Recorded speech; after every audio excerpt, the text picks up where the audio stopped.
that the initial reaction was shock, and it did take a little while to gain some perspective. And I think that I can still look back and use that as a moment of inspiration, if you will. And I think that that will change for anyone over the course of their life, how they look at a single important experience in their life. How do you look at it when it happens, a month after it happens, a year after it happens, 10 years after it happens? Your life experiences will probably cause you to look at that event differently.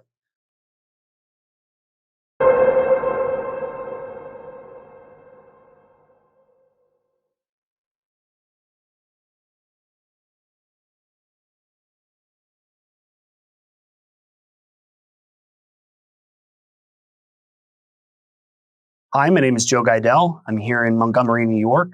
It is September 8th, 2022. Can you state your name for the camera? Hi, Randy Sutter.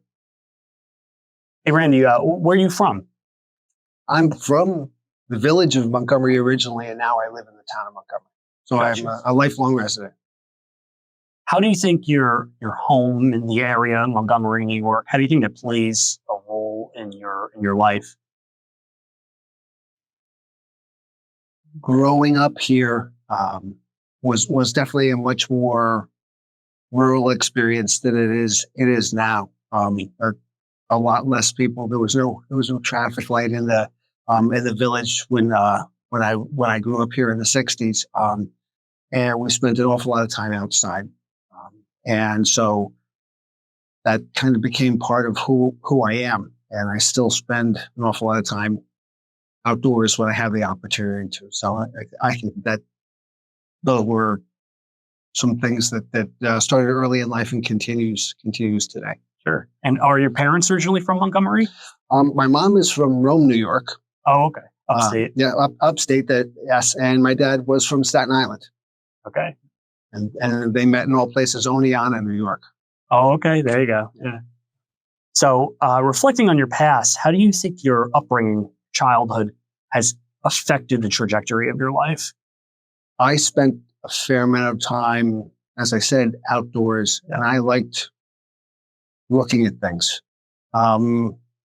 things in nature, and having an eye for being still and watching, and learning from the things that are around me. And I think that's something that really has carried over throughout my life. It's a skill that I still enjoy today, is watching and reacting and interacting with the things that I see. Sure. And Randy, I know you're a poet. Does those observations, specifically the observations of nature, does that play a role in your poetry and in your art? Oh, I think so. I tell my children to go outside every day if they get the chance, because I feel like nature never disappoints you. You always have an opportunity to see something that you have never seen before. And it'll be gone in a flash. So to be there, you have to experience it. To experience it, you have to be aware of what's going on. Yeah. So going back to your childhood now, a lot of people have an aha moment in life where, like, coming to age, where people, there's a transition between childhood and adulthood. Is there a specific moment in your life where where things started to come together and where you started to, see a path forward in your life? Yeah.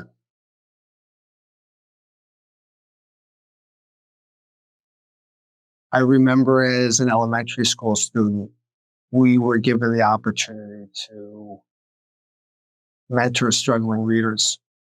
And I remember working with someone and enjoying the experience and feeling the satisfaction of seeing the person make progress, and feeling that I had something to do with that. I at least provided them the opportunity. They did the work, but I was able to provide them the opportunity to practice, somewhere to practice with. And that was pretty early on. I think I was probably about 9 or 10 years old. Oh, wow. Okay. And then you ended up going to teaching, right? Yes, sir. Yeah. So I can imagine that played a role in you eventually discovering a passion for teaching. Yes. Do you want to tell me a little bit about your time as a teacher? had a wonderful experience. I taught in the Valley Central School District, both in Walden Elementary. Most of my career was there, and in Montgomery Elementary as well. So a total of 33 years teaching fourth and fifth graders. And I very much enjoyed my job. I enjoyed the interaction with the students, getting to know people as the year goes on. Um, being the cheerleader, encouraging, seeing the growth, but also at the same time, if there was a bump along the way, how do you best deal with that?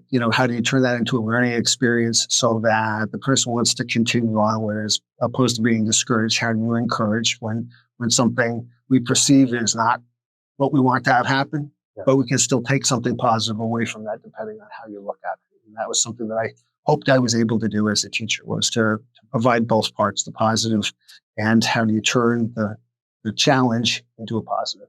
Sure.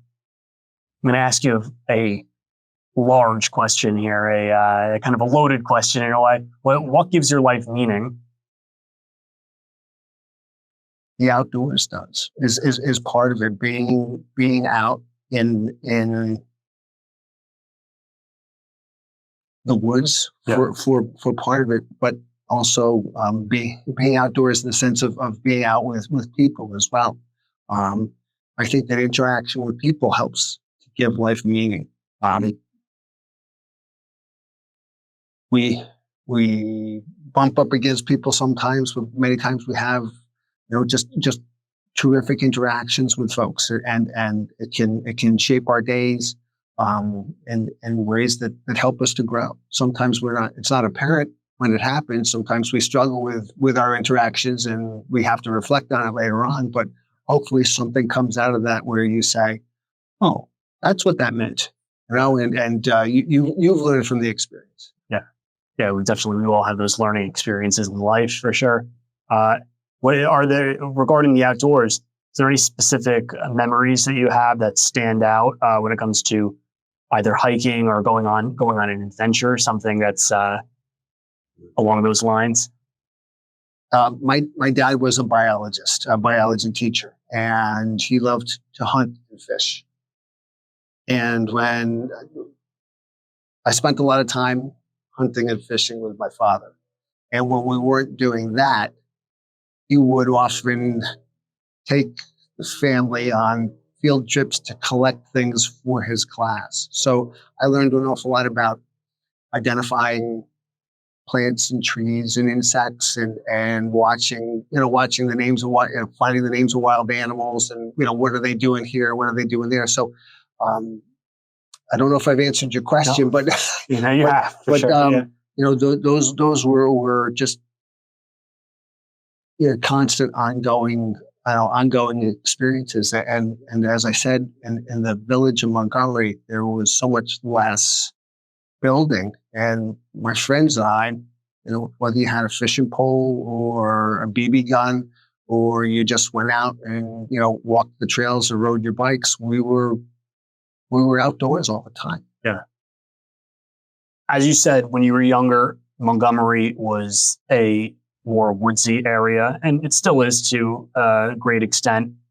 But obviously, there's been development since then.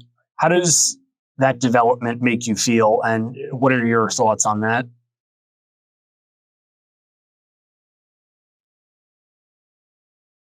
Change has to happen. I can see both sides of the field where I played when I was younger, and the importance of the homes that are there for the families that are there now. And so I guess it's two sides of the same sphere there. I had a great deal of joy in and around those places, but I can't say that, not mine. Yeah. And none of this is mine. None of this is ours.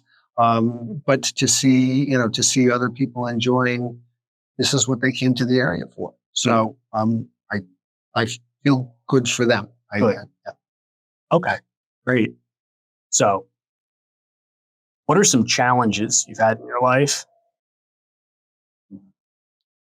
I was an active young man. Okay.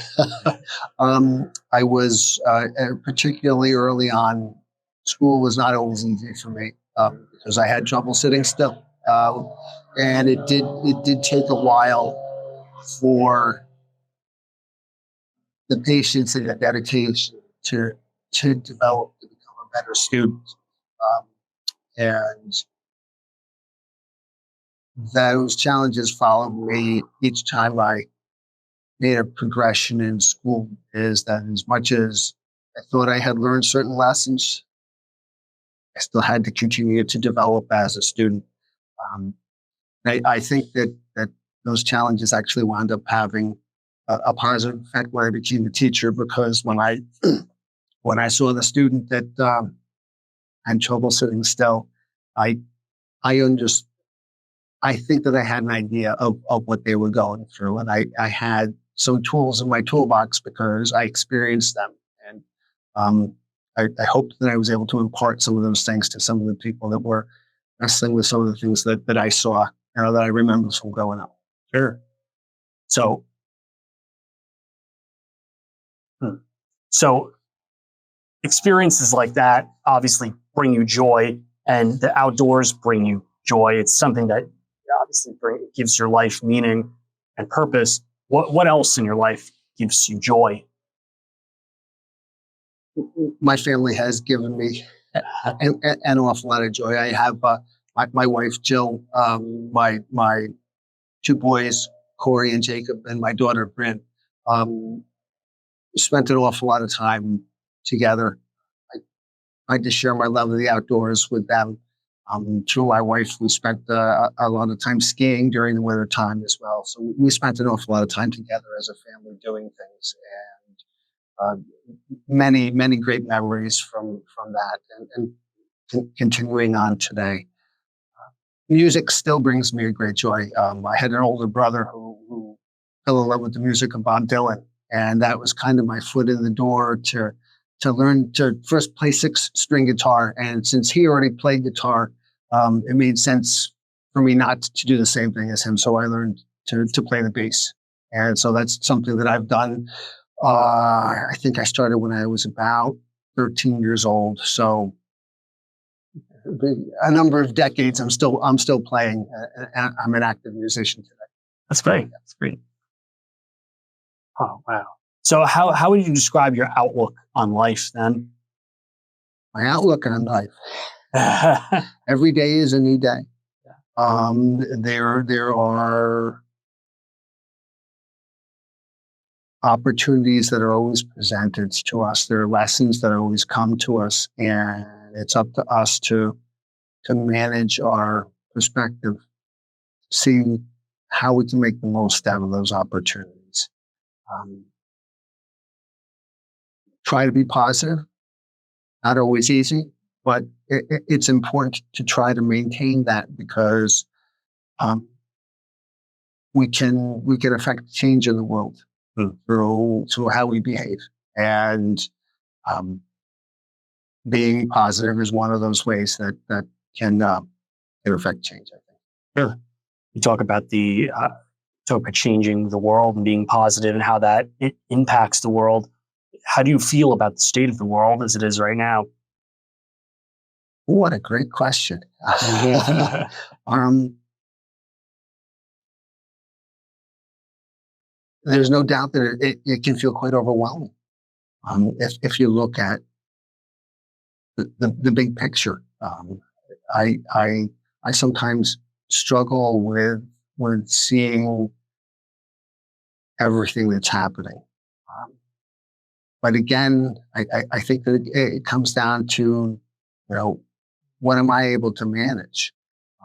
I certainly can't change the largest problems in the world, but I can be responsible for the things that happen in my life in the sphere of people that I interact with. So in that sense, as difficult as it might be to see things that I don't like happening in the world, I still think that I can make a difference. I can help to change the world if it's only through what I come in immediate contact with. It's still something that I have control over.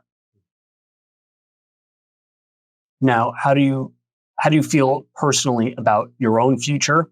What are some projects or what are some things that you look forward to, and what are you looking forward to in life? um, I think I've said this before. Each day is a new day, and there are things that we wish to or hope to accomplish, through the course of the day. I remember my dad gave me a bit of advice very, very early on. And it pertained to, he used it for summer vacation, but I kind of have expanded since then. He said, when you have a whole day out in front of you, like over the summer vacation, the easiest thing to do is to say, I'll do it later. And how many times do we get to the end of the day and we say, I didn't do anything. But to try to accomplish something early in the day. And so by accomplishing things early in the day, sometimes that's a stimulation to keep going. And some days we have these massive experiences where we're just able to I can't believe I did all of that today. At the same time, if you only get one thing done, at the end of the day, you've still done something. Yeah. There was a second part to your question. I don't remember what it was. Oh no, you pretty much addressed it. Absolutely. I want to go back a little bit and specifically talk about your poetry. How did you get involved in writing poetry? When did that start for you?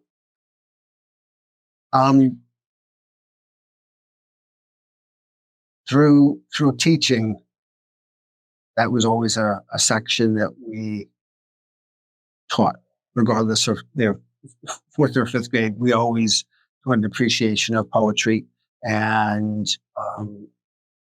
it eventually grew into writing. And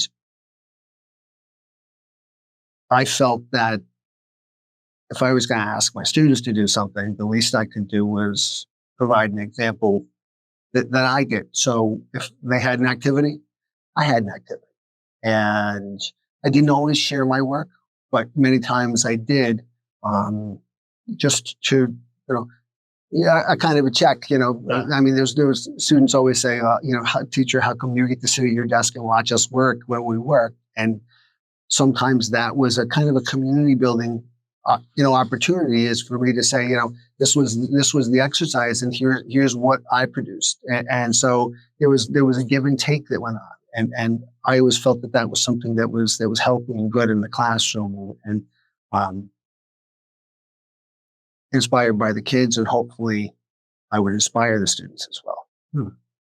Okay. Is there any particular authors or any particular poets that stand out to you as influences, or people that you draw inspiration from? Sure. It shouldn't be surprised. Robert Frost was a big inspiration. I still remember of smoking of my dad. I can remember being quite young and just being stunned that my father just started to recite Robert Frost one day while we were sitting watching television, of all things. I don't know. He saw something on television, and I just kind of did one of those. Where did that come from? But that made a big impression on me. I can see the connection of his love of the outdoors, his love of life, and the connection to Robert Frost. I remember a friend gave me Leaves of Grass by Walt Whitman, and I was now late high school, starting to turn the pages of that and say, wow, there's a lot there. I think that those were two of the big sources of inspiration for me. Gotcha. And you said that your brother liked to play Bob Dylan. So how does that? So Bob Dylan as a figure that stands in both worlds. Yes. Is he an inspiration for you as well? You know what? That's very fair. I spent an awful lot of time examining Bob Dylan lyrics with my brother and saying, what is he talking about there? Some of the just incredible songs, Desolation, or Ballad of a Thin Man. I mean, I still struggle sometimes to understand what he was trying to say there, and I think that was that sense of wonder of here's this guy that Walt Whitman and Robert Frost were no longer alive by the time that I was reading their work, but Bob Dylan was he was probably in his late 30s or early 40s when I was really starting to get interested in his work. To have a contemporary, if you will, writing those kinds of things was exciting. Yeah. Now, when it comes to music, I know you said you play bass, but do you write lyrics at all? Are you a songwriter? I have written poetry that has been used in songs. There's a project. Can I talk about this? Sure, please. Sure. Go ahead. My friend Johnny Rosari is a very talented singer-songwriter, and I have worked with him a number of times over the last 5 or 6 years, and he is in the process of coming out with an album. And I was so very flattered that he took one of my poems and set it to music, and that will be on John's upcoming release sometime, hopefully in the fall. So, when it comes to writing lyrics and writing poetry, how do you approach writing? How do you? What is your process for creating? Very varied, if you will. Sometimes I'll just have a phrase that just has a lyrical sound to it, and I'll just jot the phrase down, and that's all I'll get from that. But it'll kind of rattle around in my head, and all of a sudden it's, what can I do with that? And the next thing I know, it starts to unfold in front of me. And sometimes it's deliberate. Sometimes I have something specific in mind that I'm trying to say, and other times I don't know where it comes from. It kind of writes itself, and I try not to get in the way when that happens. I just write, free form writing, if you will. And, sometimes at the end I say, I have no idea where that came from, but there it is.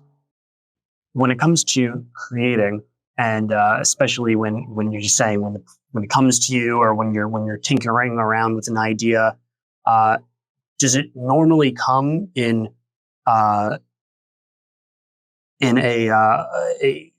blast of energy, or is it something that's more long-winded, kind of a process that takes longer to mellow? So when you're writing, do you notice, like, does it all come together at once, or do you need to sit on it for a little while and just let it go? I have had that wonderful experience where it comes all at once. Okay. Hasn't happened all that often. I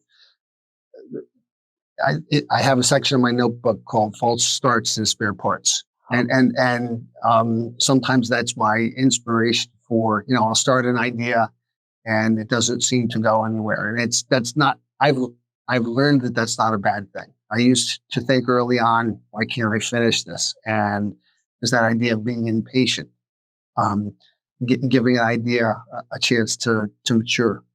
And sometimes that patience, what I wrote, meaning wasn't apparent to me when I wrote it. But sometimes my eyes are opened later on and I say, oh, that's why that came out. And then I'm able to move forward. And when it does all just fall together, that has to be a pretty satisfying feeling, right? It is. You wish you could bottle that when it happens, and say, I want this to happen every day. Yeah. Do you have any thoughts on, a lot of people say it's the muse. Do you have any thoughts on what that might be? Or you try not to think about that? I have to say that for me, I know I've said that I've spent time out in nature. Walking is very helpful for me.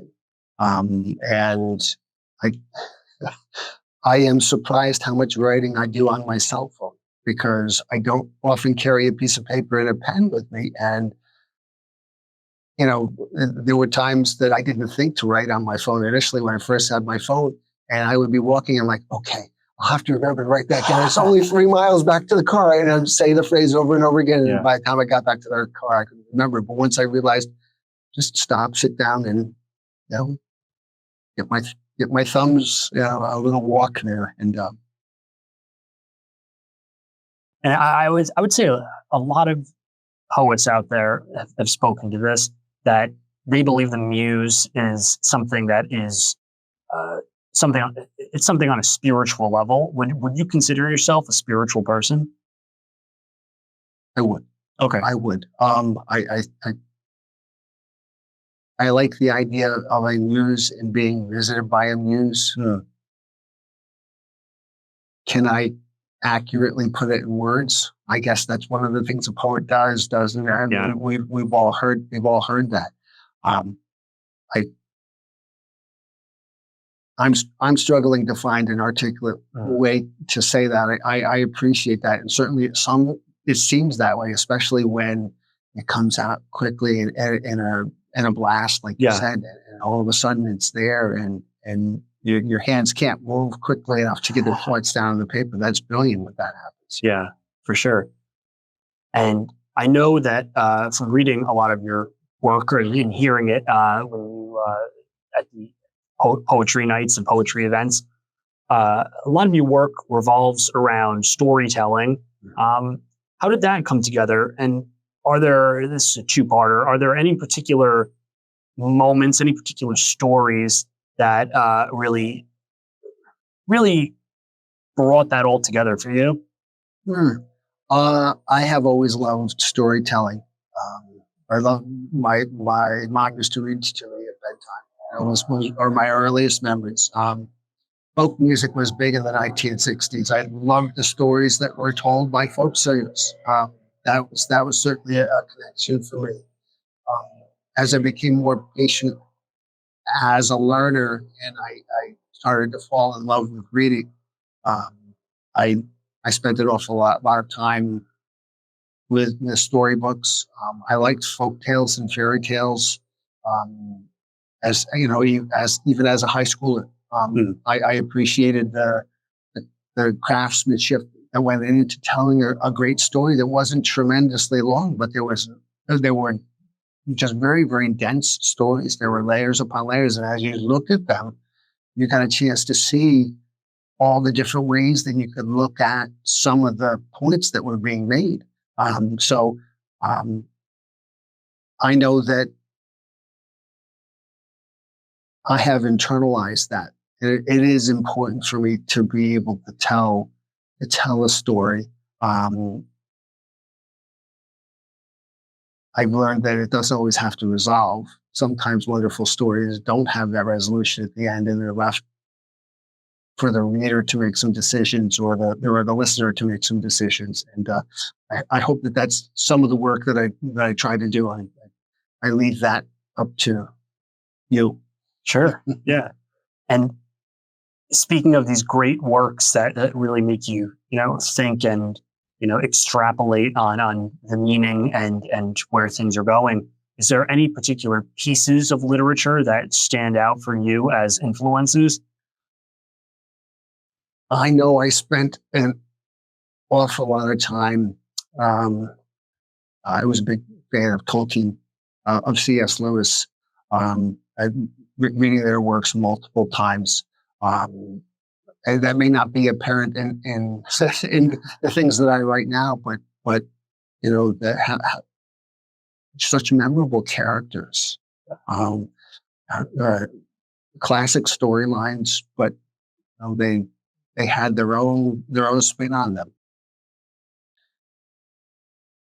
The idea of as you're telling a story, you want the person to be wanting to hear what's going to happen next. So I guess there's the craftsmanship of that, of how can you tell a good story? How much detail do you reveal, or how much do you hold back, so that there's that tension that people, say, oh, what's going to happen next? Yeah, sure. And so you've obviously produced many poems, many pieces of work. How do you then take those creations and then present them in a public setting? So when did you decide, specifically when it comes to the poetry nights and the poetry cafes, what takes you from writing poems and written works for personal reflection and personal satisfaction, and then brings you to actually go in front of people and and present it? To come back to one of the ideas that we talked about, being out in the world, there are communities, and being part of a community and hearing other people's perspectives is exciting. And sometimes you'll hear somebody that will say something that just turns your head around. I didn't think about it that way. Yeah. And wanting to be a participating member of the community. It's one thing to be part of the group, but to participate in the group is a whole additional experience. And so I haven't been in the poetry, the local poetry scene for nearly as long as many of the folks that are doing it now. I think that, I don't know, 15 or 16 months is how long I've been doing this. But I went the first couple of times, and I so enjoyed the experience, and I observed the camaraderie that happened, and I wanted to be part of it. So you said that around 16 months you've been participating. That brings us back into the whole COVID era, which I guess we can say we're still coming out of and still experiencing. How, on a contemporary side of things, how do you think COVID affected poetry, and affected specifically your poetry, and how your world operated? I think that it forced introspection.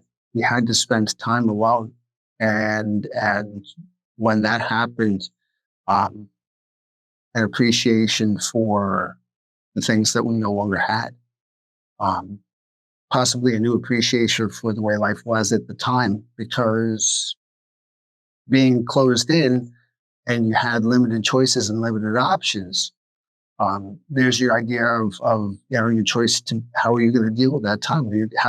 Can you be positive during that time? Mm-hmm. I think that was one of the things that many people wrestled with is we don't seem to have a lot of choice right now, but there are certain things that we do have a choice about. Is how do we want to look at something? What can we do? There's that idea of can I do something with the time that I have? And that I challenged myself at that point. I had written a number of things prior to the time that COVID started, and I decided that was kind of the impetus. Is I can't go out and do anything. That was the first time that I sent any of my workouts to a magazine, and I got published. Where do you get published? In Chronogram magazine. Okay. And I had to laugh because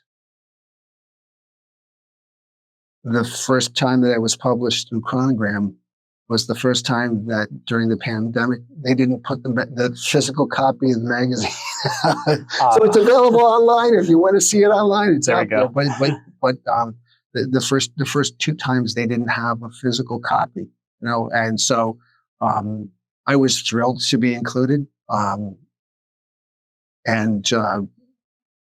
I've continued to submit to them. Yeah. So with COVID, like you said, it was an opportunity for people to slow down and observe and reflect. Do you think the world is in a deficit of when it comes to spending time alone and slowing down? Like, do you think the world is just going fast all the time and needs to just kind of like slow down and observe things? Like, how would what is your opinion on? I know we talked about the state of the world before, but how can one change their habits in life to bring upon, to foster a better way of living, in your opinion? There introverts and extroverts Yeah. are certainly things to consider. I think part of the reason that I was more comfortable with when things slowed down was that I was more introverted, and I was still able to go outside and walk in the park. I could see the flip side of that is the people who really thrive with face to face contact. Would that would be very, very difficult for people. I think that we all look for a balance in our lives, and as an introvert, it's easier for me to walk in nature and work quietly by myself, but I do myself and others a disservice by just keeping everything to myself. So it's important that I go out and talked about that idea of joining a community, being part of a community. And so, as we come out of COVID, exploring those opportunities are certainly important. And at the same time, folks who were craving that, where it was very much a release for them to be able to return to a whatever they want to call the new normal is. Yeah. It was important for them to be able to go out and do that. What I do want to touch on is just some of the major events that have happened in your life that have affected the trajectory of your life and how you've gotten to this point. Are there specific things that you want to discuss at all? Is there any events that stand out to you that are major events that have affected your thinking and the way you engage with the world? I had a very scary near-death experience. I used to work on the Bear Mountain Bridge as a painter, and I did not follow the safety regulations, and we'll just say that things could have ended very badly, and fortunately they did not. And that was a moment where in reflection, I'm given another opportunity. And so to revisit that idea of each day when you wake up, you do have an opportunity to do something. And what do you choose to do with your time? What constructive things can you do, whether it be for yourself or for others? Now, when your life flashes in front of your eyes like that, how do you respond in the near term? Like, how do you take moving forward from an experience like that? I know you just said that you take every day, at a time, and that's obviously a big lesson to learn from an experience like that. But in the aftermath of something like that, how do you engage with life at that point? Well, I would say that the initial reaction was shock, and it did take a little while to gain some perspective. And I think that I can still look back and use that as a moment of inspiration, if you will. And I think that will change for anyone over the course of their life, how they look at a single important experience in their life. How do you look at it when it happens? A month after it happens, a year after it happens, 10 years after it happens. Your life experiences will probably cause you to look at that event differently. Do I still think about that? Sometimes I do, with a great deal of gratitude, and to keep in mind that we can't take anything for granted. Yeah, for sure. And there's a very delicate line between life and death, for sure, and that definitely is a major source of inspiration for many, but also a major pain point in life as well. Randy, I appreciate this opportunity to talk with you. It's been great. Joe, this has been terrific. Thank you so much for including me. Absolutely. Thanks. All right. Excellent. All right.